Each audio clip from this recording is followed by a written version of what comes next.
Hello everyone. आज जो हमारा section 17 of Indian contract act, ठीक है। तो हमारा सेक्शन 17 हमारी बात करता है, हमारा यहाँ पे हमें डिफाइन कर रखा है हमारा फ्रॉड, ठीक है। तो हमारा फ्रॉड कहाँ पे डिफाइन कर रखा है? सेक्शन 17 में। और हमारा फ्रॉड एक और जगह डिफाइन कर रखा है, वो कर रखा है सेक्शन 17 में ही, किसका? लिमिटेशन एक्ट, ठीक है। लिमिटेशन एक्ट में सेक्शन 17 में ही डिफाइन कर रखा है फ्रॉड, ठीक है। तो फ्रॉड देखते हैं, फ्रॉड होता क्या है। तो इसमें क्या है? Fraud means and include any of the following committed by a party to a contract or which he or with his connivance or by his agent with intention to deceive another party thereto or his agent or to induce him to enter into a contract, ठीक है। Fraud क्या है? ये committing है। Committing किस चीज़ की? क्या है? एक तो क्या है, ये कमिटिंग है कोई भी ऐसा एक्ट या फिर कोई से ऐसे बाय वर्ड्स या फिर इसकी कन्वीनियंस के, या तो किसी पार्टी के द्वारा या फिर उसके एजेंट के द्वारा, ठीक है। क्यों? With intent to deceive.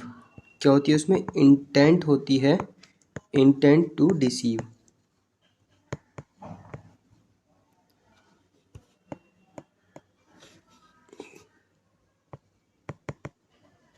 Deceive करता है इसमें किसको? अदर पार्टी को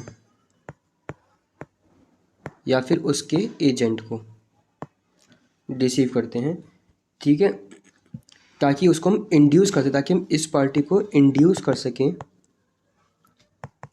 to enter into a contract, ठीक है। तो इसमें क्या है? ये कमिटिंग है किसी पार्टी या फिर उसके एजेंट के द्वारा किसी इंटेंशन से कि दूसरी पार्टी को डिसीव किया जा सके, इस पार्टी को डिसीव किया जा सके। किस लिए? ताकि उसको हम इंड्यूस कर सकें किसी भी कॉन्ट्रैक्ट में लाने के लिए, ठीक है। और उसके लिए जो है हमारे कुछ 5 पॉइंट दे रखे हैं। अगर उसमें वो एलिमेंट्स आ रहे हैं तो ऐसा जो कॉन्ट्रैक्ट होगा वो फ्रॉड से किया जाएगा। तो इसका पहला पॉइंट कहता है the suggestion as to fact of that which is not true by one who does not believe to be true. कि क्या बात है? वो सजेशन करता है, सजेशन ऑफ फैक्ट, ठीक है। कोई सा ऐसा फैक्ट का सजेशन जो कि ट्रू नहीं है, ठीक है। और वो पर्सन जानता है, ठीक है, कि वो ट्रू नहीं है, ठीक है। ऐसे फैक्ट का सजेशन जो कि ट्रू नहीं है किसी ऐसे पर्सन के द्वारा जिसको मालूम है कि वो ऐसा कथन सत्य नहीं है या फिर ऐसा जो है स्टेटमेंट ट्रू नहीं है, ठीक है ना। The suggestion of a fact of that which is not true, जो कि ट्रू नहीं है, by one who does not believe it to be true, by one who does not believe it to be true, जिसको पता है कि ये true नहीं है, ठीक है। अगर ऐसा कोई स्टेटमेंट दिया जाता है, सजेशन दिया जाता है, तो उस सजेशन से अगर कोई पर्सन कॉन्टैक्ट कर लेता है तो वो फ्रॉड में आएगा, ठीक है। जैसे कि इस पर्सन ने कहा कि you can by this horse, ठीक है। ये हॉर्स जो है साउंड माइंड है, ठीक है। मान लो कि ये जो है एक्चुअल में क्या है? ये एक्चुअल में अनसाउंड है, ठीक है। अब इस पर्सन को पता है कि ये अनसाउंड है, पर इसने स्टेटमेंट क्या दिया कि ये हॉर्स जो है साउंड माइंड है। और इस स्टेटमेंट के इसको जो है सजेशन पर इस पर्सन ने क्या करा? बाय कर लिया, ठीक है। तो इसने कोई सा ऐसा स्टेटमेंट दिया जो इसको पता था, जो बिलीव करता था कि ऐसा स्टेटमेंट ट्रू नहीं है, पर फिर भी इसने ऐसा स्टेटमेंट दिया और ऐसे सजेशन या फिर स्टेटमेंट से इस पर्सन ने वो कॉन्टैक्ट में आ गया। तो ये क्या होगा? ये हो गया फ्रॉड। ये पर्सन कहेगा कि इस पर्सन ने मेरे साथ फ्रॉड किया, ठीक है। दूसरा क्या कहता है? Active concealment of a fact by one having knowledge और बिलीव ऑफ दैट फैक्ट। कि कोई एक पर्सन था, उसके पास कोई फैक्ट की नॉलेज थी, ठीक है, पर उसने क्या करा, उसको कंसील किया, उसको छुपाया, ठीक है, और उसको छुपाकर जो है उसने कोई कांटेक्ट किया इस पर्सन से, ठीक है, तो ये जो होगा ये होगा फ्रॉड। अगर तुम्हारे पास कोई सी नॉलेज थी, तुमने उसका एक्टिव कंसीलमेंट किया, ठीक है। अब ये पूछा है कि क्या ये हॉर्स जो है साउंड है या फिर अनसाउंड है, आपने कंसील कर दिया इसको, एक्टिव कंसीलमेंट दिखाया, बताया नहीं उसे कुछ, ठीक है, तो ये क्या हो गया, फ्रॉड हो गया। थर्ड पॉइंट क्या कहता है इसका, a promise made without any intention to perform it, ठीक है। प्रॉमिस में हमें पता है क्या होता है, when an offer is accepted becomes promise, ठीक है। तो हमने कोई ऐसा प्रॉमिस किया जो कि हमारी इंटेंशन से परफॉर्म करने की नहीं थी। ए पर्सन कहता है कि give me 5,000 rupees, 50,000 rupees, I will give you my bike. ये पर्सन क्या करता है, ओके करता है और डिलीवर ₹50,000 डिलीवर कर देता है वो, ठीक है। अब इस पर्सन ने प्रॉमिस तो किया ऐसे है कि मैं आपको बाइक दूंगा, बट इसकी इंटेंशन बाइक देने की थी ही नहीं, और इससे 50,000 रुपये और ले लिए, तो इसने क्या करा, इस पर्सन ने किया फ्रॉड, ठीक है। थर्ड पॉइंट कहता है हमारा ये, और हमारा फोर्थ पॉइंट कहता है any other act fitted to deceive, कि कोई सा भी ऐसा एक्ट, ठीक है, जो कि जो है डिसीव की डेफिनेशन में आ जाए, मैं डेफिनेशन तो नहीं मतलब डिसीव की कैटेगरी में आ जाए, ठीक है। तो ऐसे एक्ट भी क्या होगा, फ्रॉड में आ जाएंगे, ठीक है। और पांचवा कहता है या फिर कोई से एक्ट या फिर ओमिशन, कोई से एक्ट या फिर ओमिशन जो कि लॉ उसको स्पेशली जो है क्या करता है, लॉ को स्पेसिफिकली उसको फ्रॉड डिक्लेयर करता है, कि लॉ खुद कहता है कि ऐसे एक्ट और ओमिशन जो है फ्रॉड में आएंगे, तो ऐसा कोई सा एक्ट है ओमिशन है तो वो भी जो है आपका आ जाएगा फ्रॉड में, ठीक है। अब इसमें आती है एक एक्सप्लेनेशन,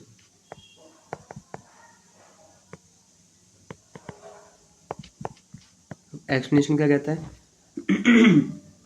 कहता है mere silence as to fact likely to affect the willingness of a person to enter into a contract is not fraud, कि अगर कोई पर्सन साइलेंट है, ठीक है, अगर कोई पर्सन साइलेंट है तो अगर वो साइलेंट है तो सिर्फ इस वजह से वो जो है फ्रॉड नहीं करेगा, ठीक है। मान लीजिए कि मैं आपको जो है एक टी शर्ट बेच रहा हूँ,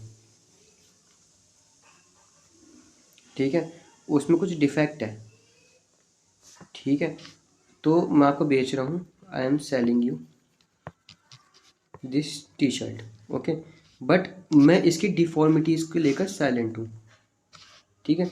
तो मैं साइलेंट हूँ सिर्फ इस वजह से मैं जो हूँ फ्रॉड में नहीं आऊँगा, कि मैं सिर्फ साइलेंट था, ठीक है। लिखा है mere silence as to fact likely to affect the willingness of a person, ठीक है। अगर मैं वो डिफेक्टनेस आपको बताया था तो आपकी विलिंगनेस अफेक्ट हो सकती थी, आप चाहें तो इस डिफेक्ट के बारे में जानकर आप शायद वो जो है ना खरीदते टी शर्ट, पर ऐसे जो है फैक्ट को मैं छुपाते हुए मैंने आपको बताया नहीं, और आप जो है कॉन्टैक्ट में आ जाते हो, ठीक है।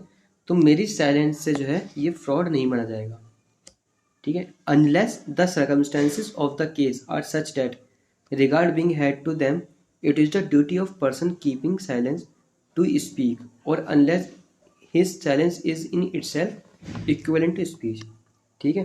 तो ऐसा साइलेंस जो है मेरा फ्रॉड नहीं बना देगा, मगर जहां मुझको बोलने की ड्यूटी थी, जहां मुझको बोलना चाहिए था, ड्यूटी टू स्पीक, ठीक है। मान लो कि मेरे पास कोई फैक्ट्री है, उसमें मेरे को कोई इक्विपमेंट चाहिए, ठीक है। वो इक्विपमेंट ऐसा था, अगर वो डिफॉर्म होता, अगर उसमें डिफॉर्मिटीज होती तो मेरी फैक्ट्री को जो है 5 दिन तक नुकसान झेलना पड़ता, या फिर कोई बड़ा सा नुकसान झेलना पड़ता, ठीक है। और जो सेलर को पता था कि इस इक्विपमेंट में डिफॉर्मिटीज है, ठीक है, तब उसकी ड्यूटी थी स्पीक करने की कि ये जो है डिफॉर्म है, मैं आपको दूसरा देना चाह रहा हूँ, ठीक है। तो यहाँ पर उसकी ड्यूटी बनती थी स्पीक करने की, बोलने की। अगर वो यहाँ पे नहीं बोलता है, वो उसको बेच देता है सामान, तो यहाँ पे साइलेंट जो है उसकी मान जाएगा फ्रॉड। फिर वो ये नहीं कहेगा कि मैं तो अब दिया था आपको, आपने, मैं तो इसमें कुछ कहा नहीं, मैंने आपसे कि इसमें सही है बिल्कुल, मैंने तो ऐसा कुछ कहा नहीं, ठीक है। तो उस केस में जो है डिफॉर्म आएगा, क्योंकि वहाँ पर उसकी ड्यूटी टू स्पीक थी। और लिखा है इसमें आगे एक बार लिखी है, और unless his silence is in itself equivalent to speech. और कभी कभी ऐसे कि शांति, जो तुम्हारी चुप्पी होती है, वो जो है अपने आप में कुछ बोलती है, ठीक है। अगर आपकी साइलेंस अपने आप में कुछ कह रही है, तो वो भी जो है एक तरह से फ्रॉड माना जाएगा, ठीक है। अब ये टी शर्ट है, और आपने मुझसे पूछा कि मुझको जो है पार्टी में पहनना है इसे, ठीक है। तो इसमें कोई डिफॉर्मिटीज़ तो नहीं है, ठीक है, और मैं जानता था इसमें डिफॉर्मिटीज़ है, तो मैं वहाँ पे चुप रहा, ठीक है। तो मतलब मैं चुप रहा, तो उसको लगा कि यहाँ पे इसमें कुछ है नहीं। तो उस टाइम पर जो साइलेंस जो थी मेरी, चुप्पी जो थी, उसका आंसर था नो। कहीं ना कहीं उसका मतलब था कि आपने मुझसे पूछा कि इसका स्टेशन में कुछ गड़बड़ी है तो बता दो, मैं कुछ बोला नहीं, तो मतलब कि इसमें गड़बड़ी नहीं है, बट जबकि उसमें जो टी शर्ट में कुछ गड़बड़ी थी, ठीक है। तो यहाँ पे साइलेंस जो है अपने आप में कुछ कह रही थी, या अपने आप में जो है स्पीच के बराबर थी, तो उस केस में भी जो है ये फ्रॉड हो जाएगा, ठीक है। तो हमारी एक्सप्लेनेशन बात करती है, ठीक है। अब इसका हम समझते हैं तो कुछ एक्सप्लेनेशन, इलस्ट्रेशंस देखते हैं, सॉरी।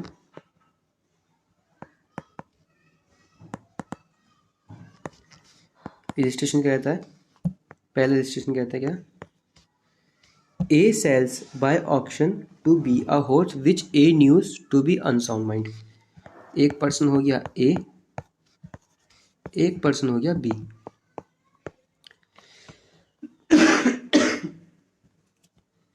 ठीक है। A sells by auction to B, A ने जो है B को सेल किया a horse which A knew to be unsound mind, जो हॉर्स बेचा वो था अनसाउंड, ठीक है। तो ए ने बी को एक अनसाउंड माइंड हॉर्स बेचा, जो कि ए को तो पता था पर बी को पता नहीं था, ठीक है। A says nothing to B about the horse's unsoundness, this is not fraud in A, ठीक है। अब ए ने जब घोड़ा बेचा, ए को पता था कि ये घोड़ा पागल है, पर उसने बताया नहीं उसको, ठीक है। तो इसने ए ने जो है कोई फ्रॉड नहीं किया, क्योंकि उसकी ड्यूटी नहीं थी, वो तो इसके पास है, वो खुद चेक करता है कि घोड़ा कैसा है, पागल है, सही है, ठीक है। तो हमारा जो है ए ने कोई फ्रॉड नहीं किया, ये हमारा जाएगा एक्सप्लेनेशन के पहले वाले स्टेटमेंट में, ठीक है। जो हमारा पहला वाला स्टेटमेंट हमने पढ़ा था, जहाँ पे हमने इसका फ्रॉड गिनवा था, ये जाएगा उसमें पहला रजिस्ट्रेशन, ठीक है। अब आता है दूसरा रजिस्ट्रेशन। अब दूसरा रजिस्ट्रेशन भी यही बात करता है, ए ने जो है बी को घोड़ा बेचा जो कि अनसाउंड है। ये समझना ध्यान से, क्योंकि इससे क्वेश्चन आता है एग्जाम में, और इसमें हम अक्सर गलती कर देते हैं, ठीक है। हमने क्या पढ़ा था कि ए ने जो है अनसाउंड माइंड हॉर्स जो है बी को बेचा, ए को पता था वो अनसाउंड है, पर ए ने बी से कुछ नहीं कहा, ठीक है। तो ए ने फ्रॉड नहीं किया, ठीक है। अब एक और केस है, सेम सिचुएशंस है, सेम फैक्ट्स हैं। ए ने जो है बी को एक अनसाउंड माइंड हॉर्स बेचा, ठीक है। ए को पता था कि वो जो है घोड़ा जो है अनसाउंड माइंड है, बट यहाँ पे एक चीज़ और है कि इन दोनों के बीच में रिलेशन क्या था, फादर और डॉटर का। अब ये हो गया फादर, ये हो गई डॉटर, ठीक है। तो अब इस केस में अगर वो ए कुछ नहीं बताता बी को, तो इस केस में जो है फ्रॉड माना गया है, क्यों, क्योंकि इन दोनों के बीच में जो है ना फिड्यूशियरी रिलेशन एग्जिस्ट करते थे, इन दोनों के बीच में फिड्यूशियरी रिलेशनशिप्स थे, ठीक है, जहाँ जिसकी वजह से जो है इस फादर की जो है ड्यूटी बन जाती है कि वो अपनी डॉटर को बताए कि ये घोड़ा जो है अनसाउंड है, ठीक है, बट इन्होंने नहीं बताया, तो ये जो है आ जाएगा आपका फ्रॉड, ठीक है। इस बात का ध्यान रखना, अगर इन दोनों के बीच में फिड्यूशियरी रिलेशनशिप आ रहे हैं तो जो है ये आ जाएगा फ्रॉड। अगर ऐसा कुछ नहीं है, फिड्यूशियरी रिलेशनशिप नहीं आ रही है, तो जो है ये फ्रॉड नहीं होगा, ठीक है। एक और है इसमें, अगला इलस्ट्रेशन देखते हैं क्या कहता है हमारा।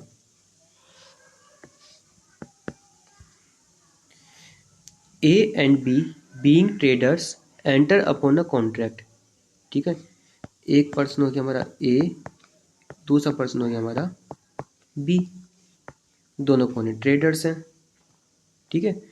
Enters upon a contract, A has private information of change in price which would affect B is willing to proceed with the contract.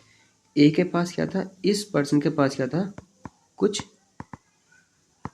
Private information थी, ठीक है, ऑफ चेंज इन प्राइस। इसके पास कुछ प्राइवेट इंफॉर्मेशन थी कि इसके price में change हुआ है। अगर जो बात इस बी को पता चल जाती तो इसकी जो विलिंगनेस थी वो अफेक्ट हो जाती, वो चाहे तो ले भी सकता था, नहीं भी ले सकता, या फिर बार्गेन करता, ठीक है। तो और वो जो है ये वाली बात बी को नहीं बताता है, और वो जो है सामान बेच देता है या फिर उससे खरीद लेता है, तो ये जो है फ्रॉड नहीं आएगा, इसमें जो है फ्रॉड नहीं होगा, ठीक है। मान लो कि इसको जो है बी की चाहिए थी कार, मारुति 800 हो गई SS80, ये कार है मारुति 800 SS80, ठीक है। तो ये जो है कार की वैल्यू जो मार्केट में ये बेच रहा है, ये बेच रहा है 40,000 की, क्योंकि काफ़ी पुरानी हो गई है, एक्सपायर भी हो गई है, तो ये 40,000 में सेल कर रहा है। इसके पास प्राइवेट इन्फॉर्मेशन आई कि ये जो कार है, ये कार अब आ चुकी है विंटेज कैटेगरी में,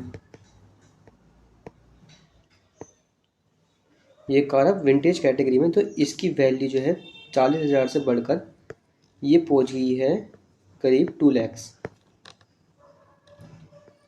ठीक है। बट ये इसको बताता नहीं है, ये इसकी कार जो है 40,000 में ही परचेज कर लेता है, ठीक है।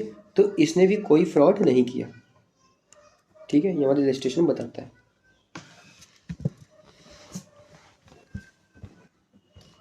अब इसके बाद हमारा रजिस्ट्रेशन कंप्लीट हो जाते हैं, अब हम देखेंगे इसमें cases.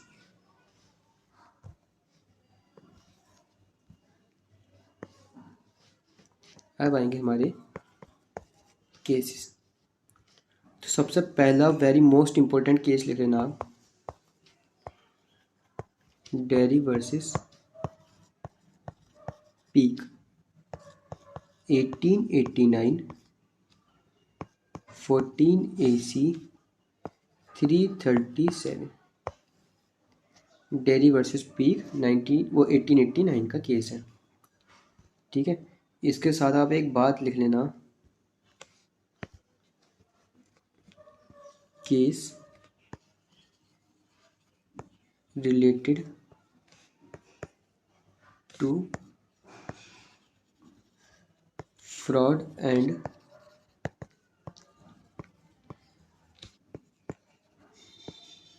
Misrepresentation, this case related to fraud and misrepresentation, ठीक है। और इस केस में जो है, इन दिस केस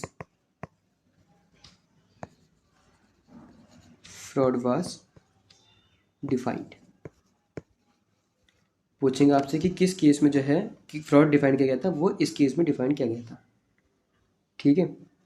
इन्होंने कहा था Lord Herschell said fraud is proved when it is shown that a false representation has been made.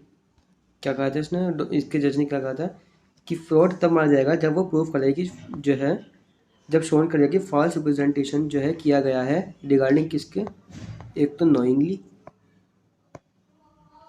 जो फॉल्स रिप्रेजेंटेशन जो किया गया है नोइंगली किया गया है,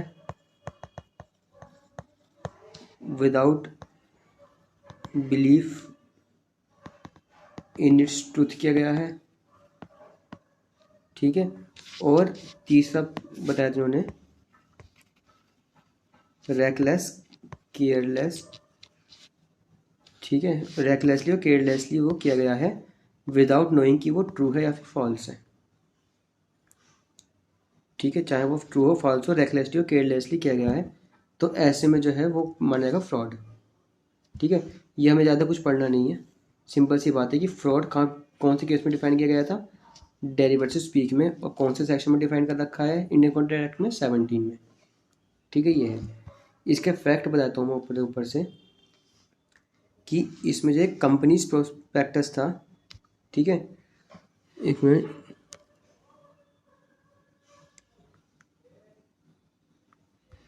तो इसमें प्रोस्पेक्टस होता है कंपनी का एक,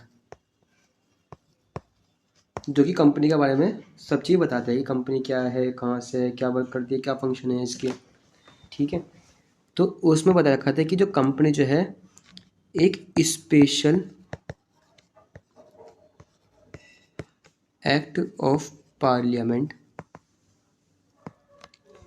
ठीक है, उसके लिए जो है इस कंपनी को बनने के लिए एक स्पेशल एक्ट ऑफ पार्लियामेंट पास करना पड़ेगा, पार्लियामेंट के एक स्पेशल एक्ट पास करना पड़ेगा, प्लस जो है उसमें अप्रूवल होना है,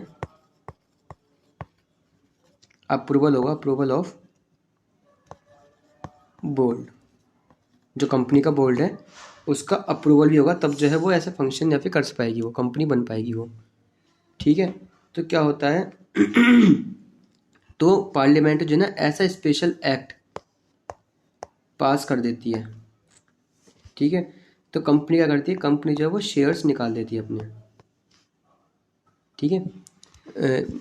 इसमें लिखा है in this case a company's prospectus contains representation that the company has been authorised by the special act of parliament to run trams by steam, ठीक है। The authority to use steam was in fact subject to the approval of board of trade, but no mention was made to this in the prospectus, ठीक है। और इस बात की जो है इंफॉर्मेशन प्रोस्पेक्टस में नहीं दी गई थी, ठीक है, ऐसा कोई मेंशन नहीं किया गया था, ठीक है। The board refuse to consent the consequent the company was wound up, ठीक है।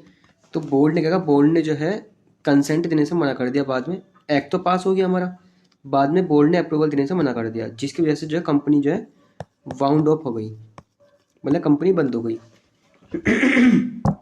तो उसमें वो था प्लेंटिफ जिसने शेयर्स ले रखे थे इस कंपनी में, उसने जो है सूट फाइल कर दिया, ठीक है, कि आपने बताया नहीं कि इसमें अप्रूवल ऑफ बोर्ड भी होता है, तो आपने से पार्लियामेंट के बताकर हमने तो आपके शेयर्स लिए थे कि स्पेशल एक्ट पास हो गया पार्लियामेंट द्वारा, तो अब तो कंपनी सही चलेगी, तो हमने शेयर्स लिए थे तो उसमें हमको नुकसान हो गया, हमारा बाउंड अप हो गई अब कंपनी तो, ठीक है।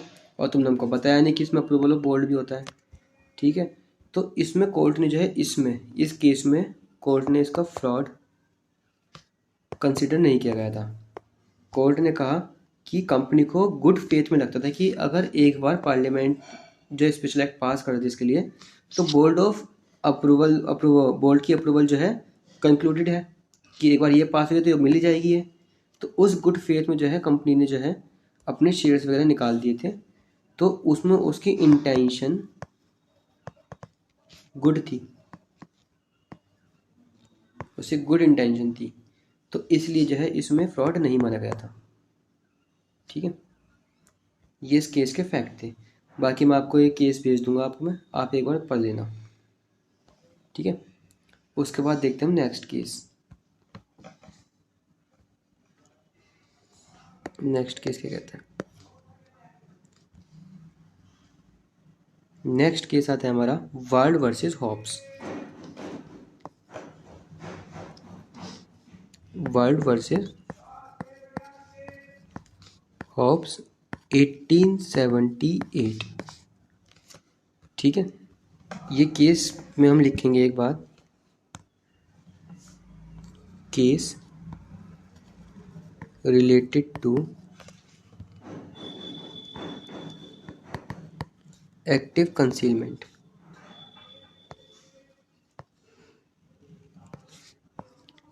And also of silence.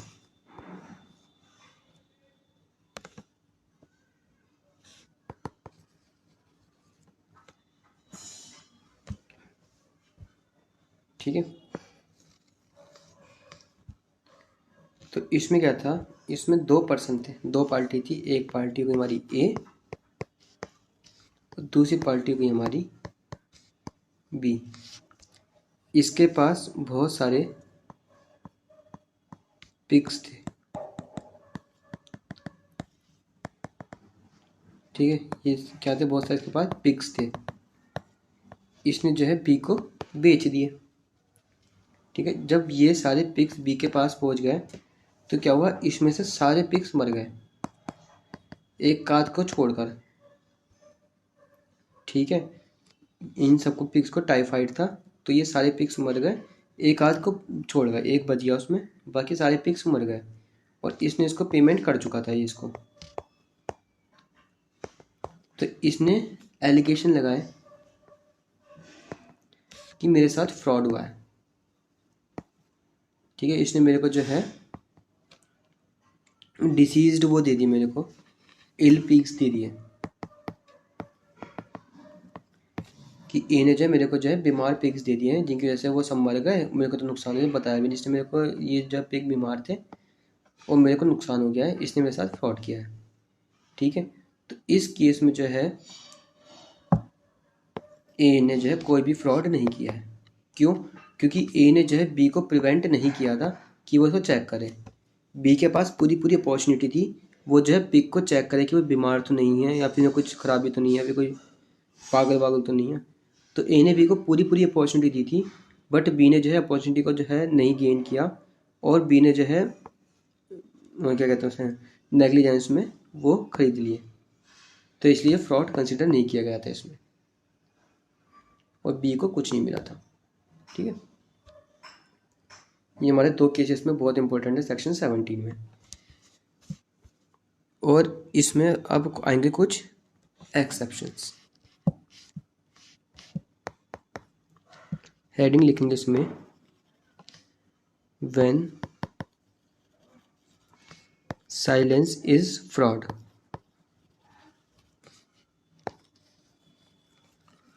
Silence fraud कब माना जाएगा?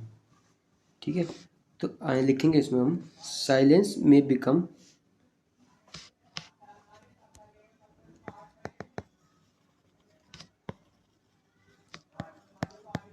silence may become deceptive in certain cases। ठीक है, इसमें पहला आएगा ड्यूटी टू स्पीक। ठीक है, जब आपकी ड्यूटी थी स्पीक करने बोलने की और आपने नहीं बोले, तब उस केस में जो है साइलेंट आपकी फ्रॉड मानी जाएगी। ठीक है, तो इसमें लिखेंगे हम, the first such case is when the person keeping silence is under duty to speak.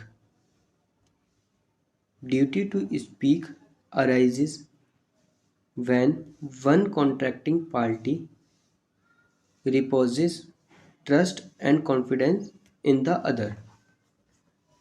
ठीक है, एक बार फिर से रिपीट कर देता हूँ, the first such case is when the person keeping silence is under duty to speak. Duty to speak arises when one contracting party reposes trust and confidence in the other। ठीक है, जब एक party दूसरे party में trust show करती है, फिर confidence show करती है और उस वहाँ पर उसके दूसरे पर्सन की ड्यूटी बन जाती है कि उसमें कोई भी डिफॉर्मिटीज़ हो या फिर कुछ भी ऐसी चीज़ हो जो उसे पता होनी चाहिए, तो तब उसकी ड्यूटी बनती है कि वो उसके सामने बोले। ठीक है, तो जैसे हमने बोला, हमने कॉन्ट्रैक्ट वो पढ़ा था हमने,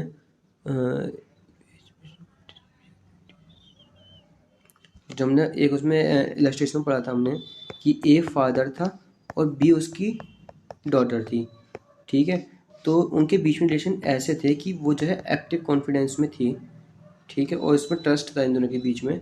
तब ए की ड्यूटी बन जाती है वहाँ पर कि वो ए बी को बताए, डॉटर को बताए कि जो है घोड़ा जो है पागल है, ठीक है। जब उसने नहीं बताया तो वहाँ पर उसने ड्यूटी ऑफ स्पीक का एंक्रोचमेंट किया और इसलिए जो है फ्रॉड के लिए लायबल हुआ था, ठीक है। दूसरा पॉइंट आता है हमारा, वेयर साइलेंस इज डिसेप्टिव। ऊपर क्या था, वहाँ पे ड्यूटी थी हमारी, बोलने की ड्यूटी थी, यहाँ पे क्या है, साइलेंट अपने आप में डिसेप्टिव है, ठीक है। इसमें लिखेंगे हम, silence is sometime itself equivalent to speech. Silence is sometimes itself equivalent to speech. Full stop. A person who keeps silent, a person who keeps silent, comma, knowing that his silence is going to be deceptive. Knowing that his silence is going to be deceptive, comma, is no less guilty of fraud. Is no less guilty of fraud. फिर से बोल देता हूँ, silence is sometime itself equivalent to speech. A person who keeps silent, knowing that his silence is going to be deceptive, is no less guilty of fraud. ठीक है, तो इसमें एक इलस्ट्रेशन लिखेंगे हम, इसमें लिखेंगे हम इलस्ट्रेशन, लिखेंगे B says to A। इसमें क्या था, B says to A, if you do not deny it,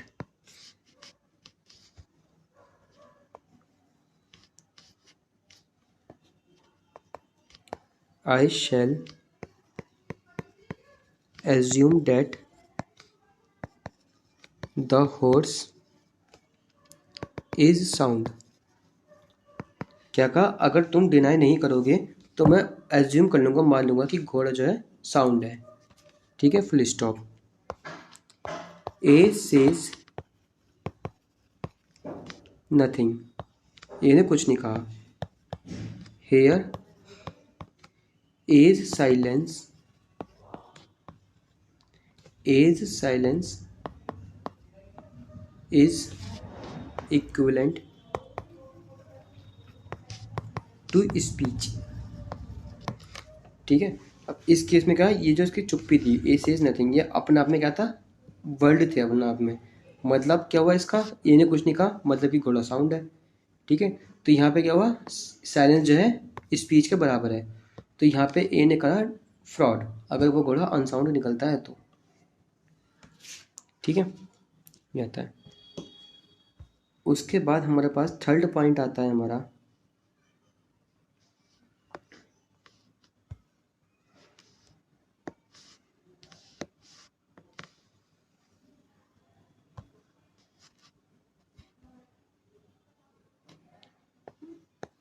third आता है हमारे पास, चेंज इन सर्कमस्टेंसेस। कि जब कोई कॉन्ट्रैक्ट हुआ था, जब रिप्रेजेंटेशन की थी, ठीक है, जिस टाइम पे रिप्रेजेंटेशन की थी तब तो वो बात सही थी, बट बाद में वो जो है सर्कमस्टेंसेस चेंज आते हैं तो वो बात हो जाती है गलत, ठीक है। मतलब कि आज तारीख है हमारे पास, आज हो गई 29 है, आज 29 का कोई बात ठीक थी, ठीक है, हमने उसकी रिप्रेजेंटेशन दे दी कि ये ऐसी है, ऐसा है, ये गवर्नमेंट के द्वारा ऑथराइज्ड है, ये पूरी सब बातें बता दी हमने। वो आता है 5 नवंबर को, तब तक क्या होता है, सर्कमस्टेंसेस चेंज हो गए थे, गवर्नमेंट ने उसकी जो लिस्ट को जो है हटा दिया था, मतलब फॉर एग्जांपल ठीक है कोई से ऑब्जेक्ट था, इसको हम फिर से करते हैं हम।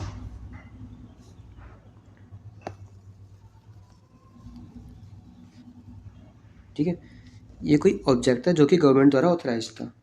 29 अक्टूबर को हमने आज रिप्रेजेंटेशन किया, मतलब जो पार्टी आई थी, कस्टमर आया था कि ये एकदम से गवर्नमेंट के द्वारा ऑथराइज्ड है, ये अच्छा है, क्वालिटी है और क्वालिटी फिट है ये, है ना। तो ये बात सही थी। ठीक है, अब ये आता है परचेज करने के लिए 5 नवंबर को। ठीक है, तो उस टाइम के बीच में क्या हुआ, ये सर्कमस्टेंसेस चेंज हो गए थे, गवर्नमेंट ने उसको जो है जो क्वालिटी अप्रूव्ड लिस्ट से हटा दिया कि अब ये जो है सही क्वालिटी का नहीं है और ना ही ये स्टैंडर्ड्स को जो है फुलफिल करता है। ठीक है, अब जो चेंजेस सर्कमस्टेंसेस होगा इसके बाद वाली इन्फॉर्मेशन है इसके पास नहीं है, जब जाता है लेने तो इसकी ड्यूटी होती है कि वो जो है इसमें चेंजेस जो हुए हैं वो इसको कम्युनिकेट करे। अगर ये चेंजेस को कम्युनिकेट नहीं करता है और ये इसको खरीदने देता है तो इस पर्सन ने जो है फ्रॉड किया है। हमने फिर क्या किया, फ्रॉड किया है। तो जो चेंज सर्कमस्टेंस में चेंज हुए हैं हमारी ड्यूटी बनती है कि हम उसको कम्युनिकेट करें। ठीक है, तो इसमें हम लिखेंगे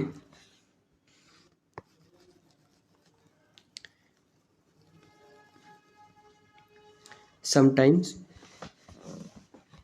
the representation is true when made, sometimes the representation is true when made, but it may, comma, on accounts of a change in circumstances, but it may, comma, on account of a change in circumstances, comma, becomes false when it is actually acted upon by the other party, becomes false when it is actually acted upon by the other parties. In such circumstances, full stop के बाद लिखना, in such circumstances, comma, it is the duty of person who made the representation. In such circumstances, comma, it is the duty of person who made the representation to communicate the change in circumstances. It is the duty of person who made the representation to communicate the change in circumstances. तो मतलब उसकी duty बनती है कि वो जो है जितने भी सर्कमस्टेंसेस में चेंजेस हुए हैं वो उसको कम्युनिकेट करे। ठीक है, इसमें केस लिखेंगे हम,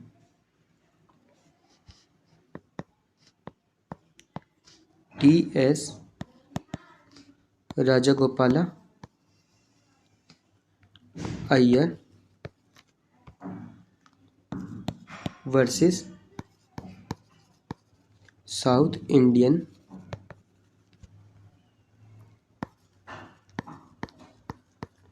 rubber works limited 1942 2 MLJ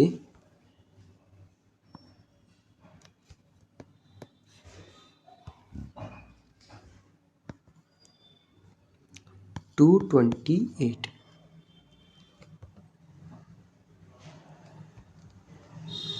T.S.. Rajagopal versus South Indian rubber workers limited 1942 2 MLJ 228। ठीक है, इसमें क्या था, एक कंपनी थी,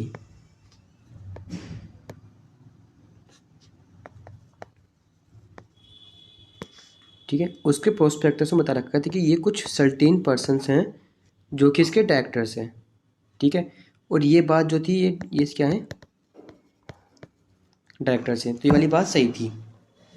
ठीक है, और फिर क्या हुआ, but before the allotment took place there was change in directorate.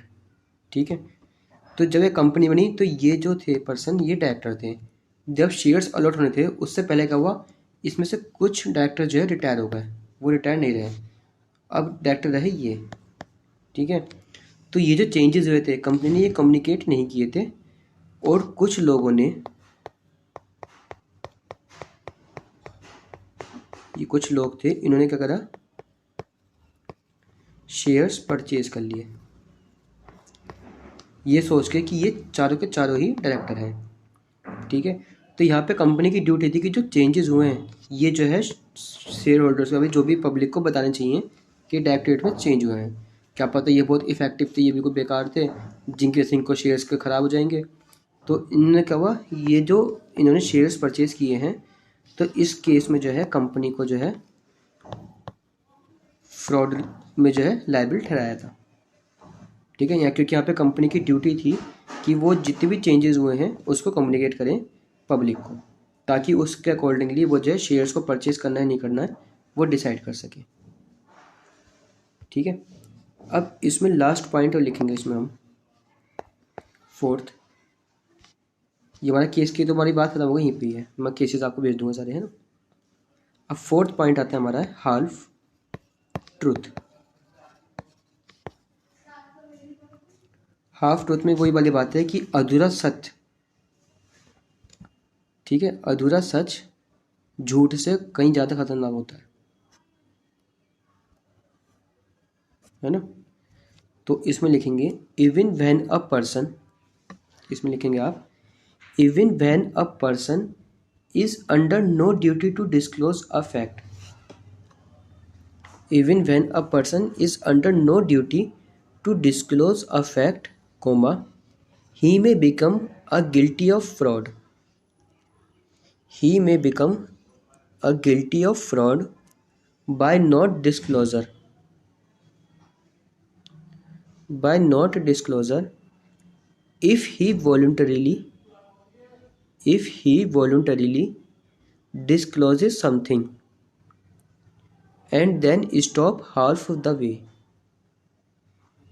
If he voluntarily discloses something and then stop half the way. Full stop. A person may keep silence. A person may keep silence, comma, but if he speak, comma, a duty arises to disclose the whole truth. A duty arises to disclose the whole truth. Full stop. Everybody knows that sometimes half a truth. Everybody knows that sometimes half a truth is no better than downright falsehood. Is no better than a downright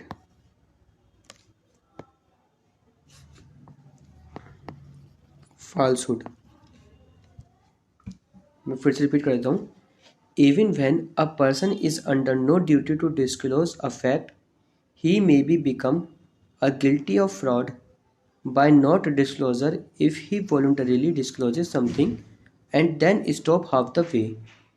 A person may keep silence, comma, but if he speaks, a duty arises to disclose the whole truth. Everybody knows that sometimes half a truth is no better than a downright falsehood. ठीक है, तो ये हमारे 4 point थे जब हमारे जो है साइलेंस जो है फ्रॉड माना जाएगा। ठीक है, तो ये हमारा सेक्शन 17 कंप्लीट होता है। ठीक है, और इसमें से अगर किसी को कोई डाउट आ रहा है, कोई क्वेश्चन हो, वो आप मेरे को पर्सनली मैसेज कर सकते हैं, अभी ग्रुप पे मैसेज कर देना। ठीक है, अब इसके बाद होता है सेक्शन 18, वो हम करते हैं बाद में।